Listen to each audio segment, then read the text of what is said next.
Do you think it also has one of the factors might be that they want conflict? The more conflict people have in the streets, the less they're going to pay attention to what the government's doing? Well, 100%. Yeah. I also think the more chaos in the street, the more likely you're going to be willing to accept new laws, new surveillance, technologies. Yeah. Yeah. And you're going to just say, I want peace. Yeah. And I don't care how we get it. I don't care how we achieve it. Yeah. And I think that's very possible. But it does feel like it's on the road a little bit to where people want a uniform standard across. But as you've said earlier in this, it's very interesting because this uniform standard is supposed to include non-binary art students in Vermont and religious Muslims from North Africa. Yeah. Good luck. Welcome back to Joe Rogan's Witness Protection Program, where the host has no opinions, only witnesses, funnier, braver men he drags into the studio to say the things he's too gutless to say himself. Here's the game for the next 20 minutes, and once you see it, you'll never unsee it. Joe asks the question. Tim answers the question. And every single time the answer is a grenade, Joe's already 3 feet back behind the bulletproof glass going, yeah, 100%. Interesting, wow. Tim Dillon pulls the pin. Joe holds the camera, and then this absolute coward goes home and tells himself he just lets people talk. Buckle up. But I mean, that's... But it's amazing that the people that would be most opposed, the people that, like, if you do bring those people in, the people that are going to hate the most are the people that want them in the most. Yes. They're the ones who are most likely Yes. to say we shouldn't have some border that keeps some person from Totally. coming here and no person's illegal. And the people that want them in the most, I think, are not even the people bringing them in. They're being used. Right. They're suicidal empathy. Their like, empathy is being yeah. weaponized. It's being used. Gad Saad People, talks about it. right. So people that are manufacturing this reality are using those people. These are the same people who really don't care if people in the state over have health care. Right. These are people that haven't spoken to their sister in 2 years. Right. And they care a ton about people in the Ukraine or people that are coming over from Syria, whatever. But we fucked up Syria. We put that guy in who used to be in ISIS. We got rid of Gaddafi. There's slave markets in Libya. Right. So we did that. We sent refugees all through Europe. We destabilized all of Europe. And, you know, you can't take us out of it. You can't take Western powers out of it. You can't take Israel out of it. You can't take the U.S. and Britain and France and a lot of other powers that have destabilized these countries and sent these people flooding through Western countries, European countries. Yeah, fun. It's going to be a fun next 50 years. Watch the handoff. It's beautiful. Joe tees it up nice and soft. Do you think they want conflict? And Tim spikes it. Suicidal empathy. Your compassion weaponized. And look, there's a real nerve under there, but notice what Joe does, which is nothing. Because if the words empathy is a weakness come out of Joe Rogan's own stupid mouth, that's a week of headlines and a very awkward call from Spotify. So he lets Tim say it, mutters 100%, and the idea slithers into 15 million skulls with the comedian's prints all over it, and not one on Joe. That's not a host. That's a guy laundering takes through a funnier man and keeping the receipts in Tim's name. Kind of crazy when you see images of France. There was a video of France from 1998 from Paris. Yeah. Versus today. They Yeah. showed like 1998 and then they showed It's a 2026. it's a world. different thing. And, you know, listen, some of that's inevitable. The world changes. Different Change groups of people. You know, but then you look in Ireland, this guy just got beheaded in the street, which I'm against and I think is wrong. And he beheaded some guy, a migrant who had been brought in, had beheaded or damn near beheaded, tried to. And there's a video of it. And now Belfast, like, you know, it's probably quieted down now, but there were like tremendous riots. They were like burning things down because they're like, we never got a vote on this. We never got a vote on bringing the people in. Yeah. We never got a vote on that. No one ever asked us how much demographic change we wanted in our country and how quickly and what we were prepared to do. No one ever asked that. People don't like to admit it, but an armed population, it's much more difficult Totally. to pull things off on an 100%. armed population. 100%. And that's another part of the problem with the UK and with Ireland and all these places. It's very difficult. And here comes the third rail, and watch Joe refuse to touch it while making sure it gets said anyway. France then versus now, Ireland, we never got a vote. Now, the secret master plan by the Zionist pedo elite is all true, and I'm not going to insult you by pretending otherwise. But strip that off, and there's a grievance that's real. Regular people genuinely were never asked. And that's exactly why this clip is so damning. Because it's a question Joe could actually engage with like an adult, and instead he does the thing he always does. 100%. Nod. Move on. He won't agree. He won't push back. He won't say a single declarative sentence that could be clipped. Because God forbid the bravest man in podcasting take a position. He just lets Tim hold the live wire and stands there with his hands in his pockets. Well, a lot of people are very hopeful.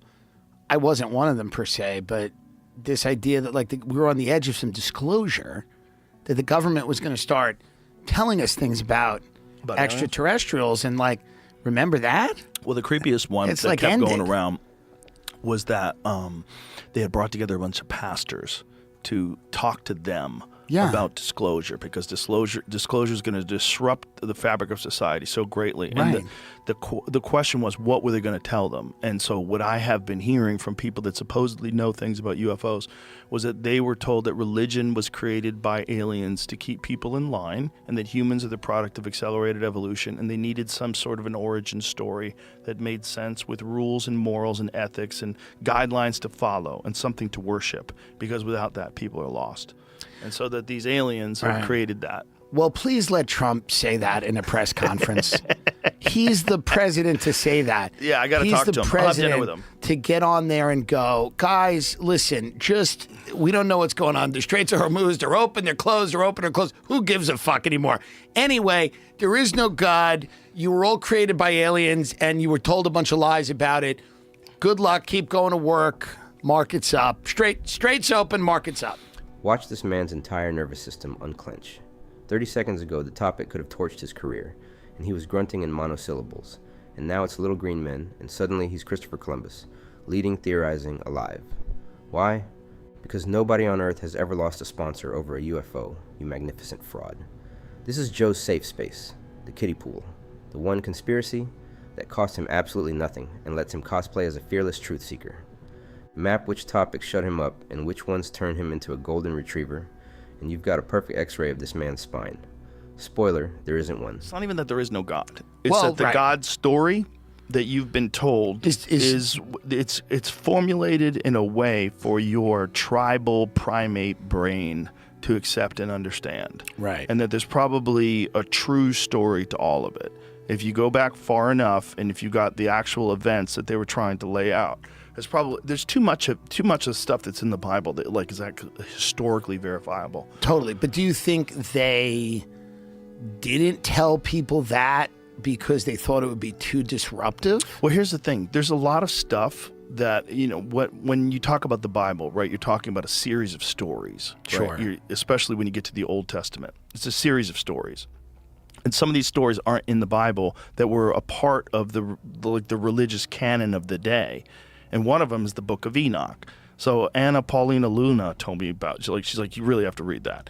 And I was like, okay. She was so adamant about it. I'm like, okay, let me read it. So I listened to it on tape in the sauna, which is the perfect way to do it. I'm listening to an audiobook. It's 195 degrees. Okay. I'm sweating my balls off. I'm dying in there. And I'm listening to this fucking crazy account that is in the same Dead Sea Scrolls as they found the Book of Isaiah. Totally. The same collection of these religious texts.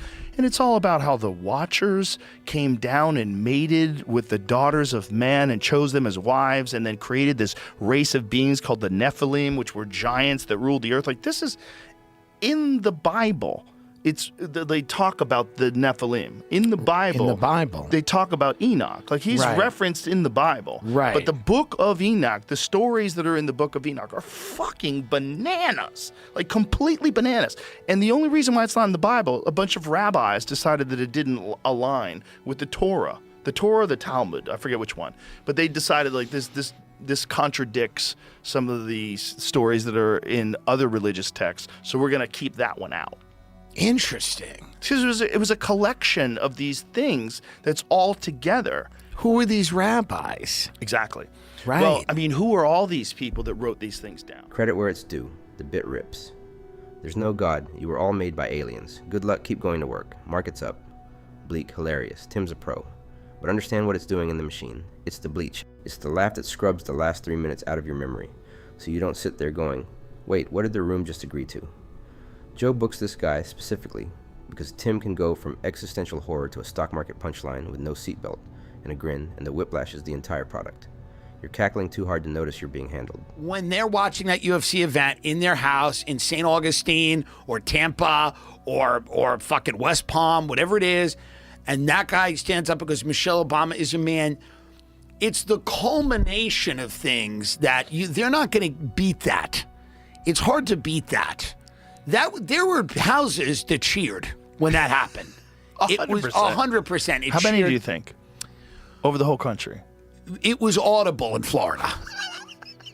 Florida, I know for sure it was audible. For sure, people cheered, and it was like, listen, like outside bars. Yeah, and it was a party. The fights were good. Yeah. You know, it's like, to me, it's like there's this. Every cultural thing has a moment where it just explodes, and it's over after that. You know, it's like Hunter Thompson has that famous quote about it, where he was part of this thing, and then it just, you know. We saw it happen with, like, celebrity culture. A lot of it, like that Imagine video during COVID was kind of the end of that. Like, people are like, shut up. Yeah. Like, it was like they did that video and they didn't know it at the time, but people really started to turn on them. They're like, just shut up. And there was the other one, the BLM one. Totally. All of them. Same kind of thing. Sorry to be white or whatever it was. Same shit. Same kind of thing. People just said, okay, enough of this. And I do think that every movement just gets to a point where you've done all you can do. You've done all you can do. And when you are standing in the octagon of a UFC fight on the White House lawn and you're asked if you have anything to say and you scream, Michelle Obama's a man, that is the clock has struck midnight. That's that. I mean, I don't know what else you could do. That guy, Josh Hokett, you know, that's like, he's got a shtick. Like, he's got a character. He does. Fun. The Incredible Hulk. And so he's basically like a pro wrestling bad guy who also is a really good fighter. Right. So there's a real problem there. What should have happened? Winning. Yeah, and he says crazy stuff. Well, they probably, in retrospect, if they wanted to avoid this, probably shouldn't have had him fight on the White House lawn. Sure. Because if he said that at the T-Mobile Arena or in Madison Square Garden, outrageous. Sure. But not that big a deal. But But here's what should have happened afterwards. Michelle Obama should have made an Undertaker-like entrance. Let's go in. All of a sudden, the lights go out. The lights dim. And then the light goes on the balcony. If Michelle Obama... And she comes on a cord. She flies over. If Michelle Obama had made an Undertaker-like entrance and got in the stage and then body slammed, like, can you imagine... Unbelievable. That would have been amazing. The country just exists for ratings now anyway. It's all it exists for. It's just that's all we're doing anymore. That would have been unbelievable. Okay, two things are happening here, and Tim's gluing them together on purpose. One, a guy screamed something at the White House UFC, and the crowd erupted. That happened. That's just the news. Two, the actual jab tucked inside it, which isn't some forbidden truth. It's a cheap shot wearing a truth costume. And that's Tim's whole magic trick. Smuggle the dig inside the joke, inside a bigger joke so nobody can pin him. Fine, that's his job. But where's the host? Giggling?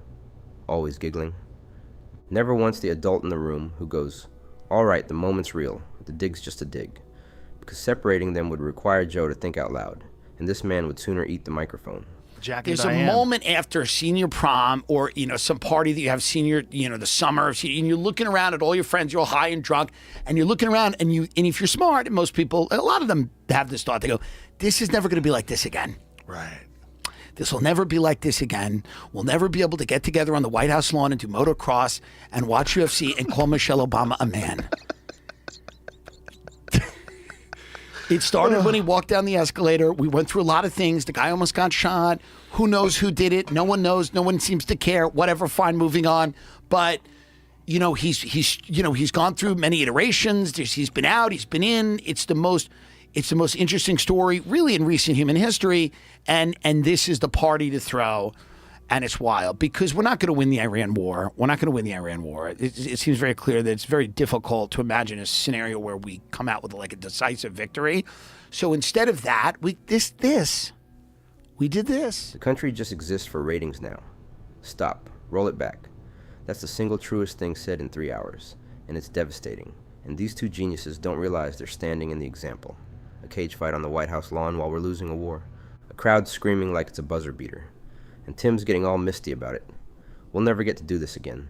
Mourning the decline like it's a dead golden retriever. He's right. The country's been turned into a content farm. And who's farming it, Tim? Look to your left. The man nodding next to you runs one of the biggest content mills on the planet, and he's sitting there going, yeah, crazy, like it's somebody else's circus. It's your circus, Joe. You're the ringmaster. Put the funnel cake down. How is there no more open investigation into the assassination attempt? What happened there? Because that's where Kent said that he was told to stop investigating. Do you want it honestly done? Do you know who you put in charge of it if you want it truly? And I'm being very serious. If you want an honest investigation, put Israel in charge. Joe, if you want it done right, have them do it. That's all I'm saying. Just have them do it. Just have them do it. I would trust. You think they should look at the Charlie Kirk assassination as well? I would trust their conclusions. Have them do it. That would be my thought. Just a fun thought. There's a lot of people that think it was a hoax and that it was a setup. And if it was, I've said on my show, just tell us how you did it, because that's fun too. It's fun. Pennsylvania men shot during Trump rally in Butler sue the United States. Yes, but I'll tell you exactly why. Okay. Because their main demographic is 70-year-olds who are having strokes on their couch. They're not verifying this. They're not. They have a very old audience that is not online savvy. They're not looking at many angles. They have cataracts, and they're hearing this, and it allows them to dismiss it as, well, she did the wrong, she drove justifiable shooting. Yeah, I don't think they're... Right, but somebody's motivating them to do that for those people. For sure, yeah. Like why? Yeah, well, because she's in the tank for Trump, because Trump promised, or maybe didn't promise, but like whatever, he's useful in the sense that he's going to go in and topple the regime in Iran. He's going to sue all these, or he's going to bring Harvard College to heel for whatever the hell they did. And... she believes that, and again, a lot of this is just connected to her view that, Israel's interests are always 100% concurrent with America's, and Trump gets that, and he understands that. So she's in the tank for Trump, which, by the way, if Biden would have invaded Iran, she would have started protecting him. It doesn't seem like she doesn't care that much about a ton of issues. It seems to be that this is her big issue. 3 grenades, all from Tim. Joe's body count, 0. He floats, put Israel in charge of the investigation. A dark little jab. And Joe just grins like a man who left his opinions in his other pants. Then the real one, the Butler shooting. There are actual unanswered questions about how a kid got on that roof, and why everyone suddenly stopped caring. And that's not tinfoil. That's just embarrassing for the people in charge. And then Tim powerbombs Fox News, an audience of 70-year-olds stroking out on the couch who couldn't verify a headline with a gun to their head. Savage, accurate. And what's Joe bringing to this? A chuckle. Yeah, the man's not a podcaster. He's a studio audience of one. That's a disturbing thing to a lot of people. Like, how much influence do they really have on this country? That's what creeps people out, because I think no one even really considered it before October 7th. It wasn't, I'm sure people considered it. Nick Fuentes considered it. But it wasn't like it was an openly discussed thing amongst young people. Right. It wasn't until we started realizing, first of all, it was AIPAC.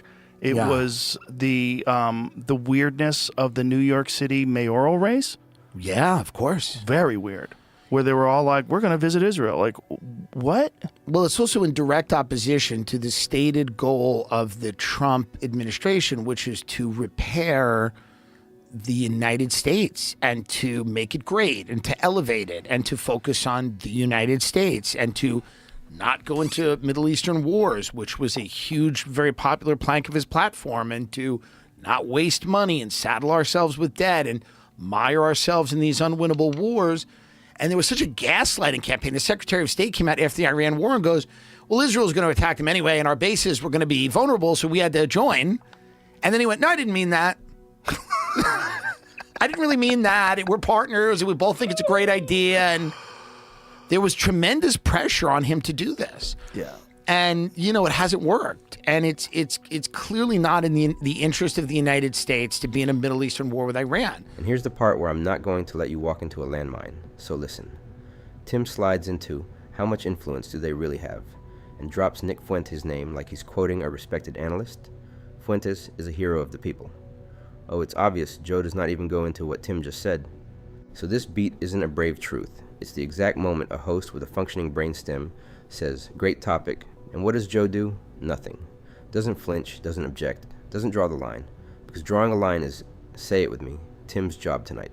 Tons of Jewish people don't believe it is.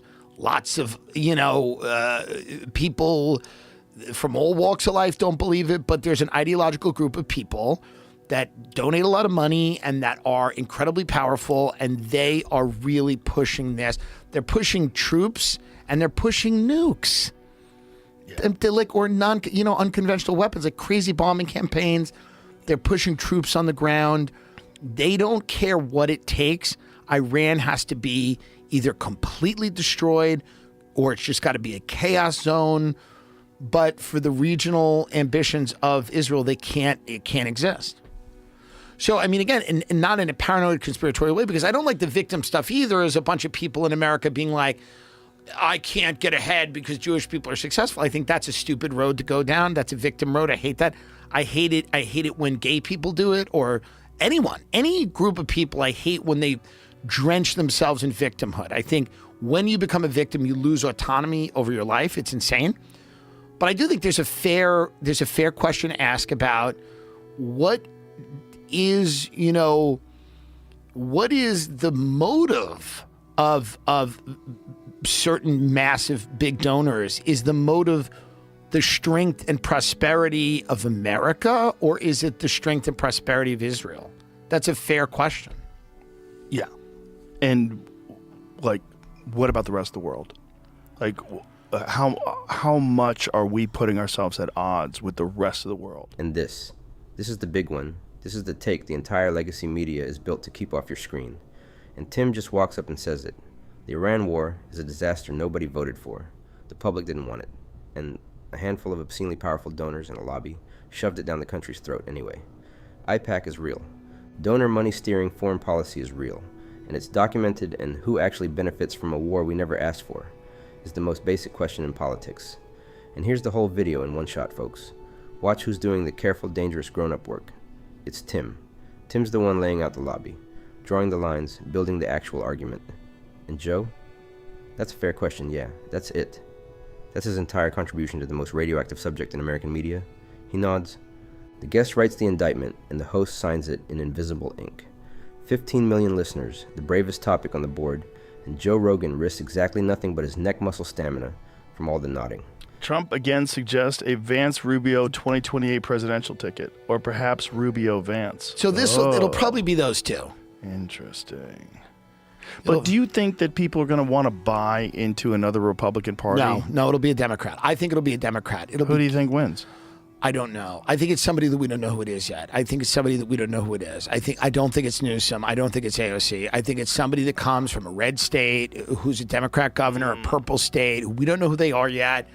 They pop up. They're boring. I think we need boring. I think a boring person's going to come in and just be like, hey, I'm the president. Reasonable. The show's over. Michelle Obama's a woman. And then you'll hear some of the country go, oh. Because Trump's a drug, and you've got to detox from that. And this whole last decade has been a drug, and it's been the craziest decade that I've been alive. I remember sitting with you on election night. I remember me, you, and Alex sitting down. I remember all these things where we're watching these crazy points. I remember when Trump was shot. I remember tragically when Charlie Kirk was shot. I remember all of these things that have happened that are just so crazy, and now seem so far away, and like they're so far in the past. And right on cue, pressure valve. Psst. It got too real. Donors, the lobby, the war, way too hot. So what does our fearless free thinker do? Faceplant straight into 2028 fantasy football. Vance Rubio? Rubio Vance? Which boring purple state Democrat parachutes in to save us? It's the same gutless reflex every single time the room heats up. Sprint for the nearest harmless brain-dead question, where nobody says anything and nobody can clip anything. Joe's signature move isn't curiosity. It never was. It's the fire exit. The instant a truth gets spicy, his hand's already on the panic bar. Trump's a drug, you're gonna detox. Craziest decade I've been alive. It's a killer line, because Tim's full of killer lines. That's the entire reason he's got a seat. Joe Rogan cracked the code years ago. Don't have the dangerous thoughts yourself. You might choke on one. Just hire a braver, funnier man to have them for you. Nod for 3 hours, like a dashboard bobblehead, and let the most quotable guy in the room carry every truth you'd never staple your own name to. Tim Dillon's not the dummy in this act. He's the only one telling the truth, while the richest man in the room hides behind him like a kid behind his big brother. The difference between these two was never brains, folks. It's guts. Tim brought his. Joe rents his, one guest at a time, 300 episodes deep, and the whole world still calling him brave.